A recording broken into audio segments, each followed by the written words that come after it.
Universidad Politécnica de Pachuca, Ingeniería en Mecatrónica.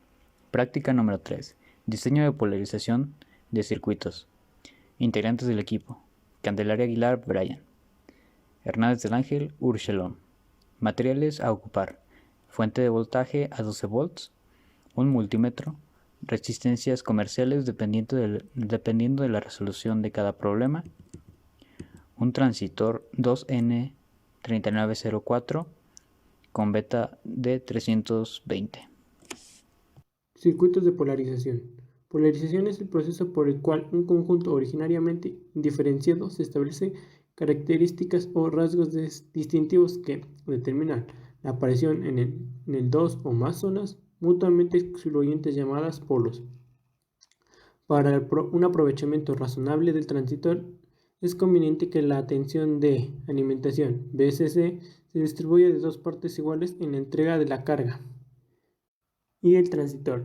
De esta manera, las variaciones de corriente IC producirán fluctuaciones de tensión sobre el resistor en forma simétrica alrededor de un medio de VBC. Esto es muy importante cuando las señales amplificadas son reducidas, pero puede serlo cuando se opera con señales de alto nivel. La corriente continua del colector, el transistor, en consecuencia, deberá valer aproximadamente IC igual a un medio por BBC entre R polarización de la base del transistor significará aplicar en el circuito base emisor una corriente continua y B capaz de hacer circular por colector la corriente IC. R cuando las cargas no es un resistor, sino por ejemplo un circuito resonante, inductor y capacitor en paralelo. La resistencia de la bobina es prácticamente nula. En estas condiciones no se emplea el mismo criterio, dado que la caída de la tensión sobre el inductor será prácticamente nula. Todas las tensiones de BBC queda aplicada en el colector.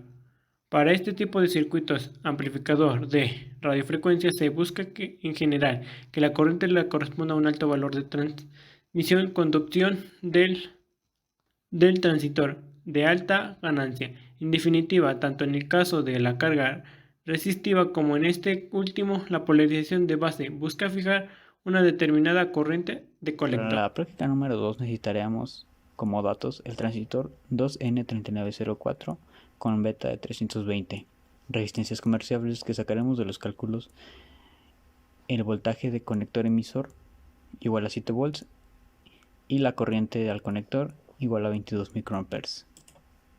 En los cálculos podemos derivar que nuestro RC será igual a 227.27 ohms, RE será igual a 318.18 ohms y RB será igual a 62.55 kiloohms. Nuestras resistencias comerciales serán igual a 270 ohms, 330 ohms y 68 kiloohms. Por las derivaciones de la fórmula sabemos que estos valores son correctos. Pasamos a la simulación para corroborar los valores y que el voltaje no se haya alterado demasiado. Corroboramos que el voltaje no varía ni tan solo en punto 10 y punto 20 de lado y lado. Pasamos a nuestro circuito en protoboard y comprobamos en forma física y podemos corroborar que efectivamente nos dan esos valores cercanos con fallas del 0.5%. El valor de los resistores se adopta de manera que la corriente L1 sea mucho mayor que IB. Así, la caída de tensión producida por las corrientes es despreciable con respecto a la caída de tensión causada por L1. La tensión basa-mesa dependerá así de R1 y R2 y muy pocos del transistor. La tensión B es aproximadamente igual a VB, salvo que la pequeña caída de la tensión sobre el diodo base emisor, diodo polarizado en sentido de conducción. Es evidente que la tensión será producida por la corriente de emisor, que es muy similar a IC al circular por el resistor. Re.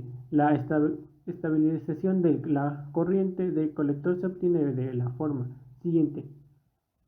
Aumento de corriente IC igual a, al aumentar la corriente sobre la tensión de VB, mayor a caída de la tensión sobre RE.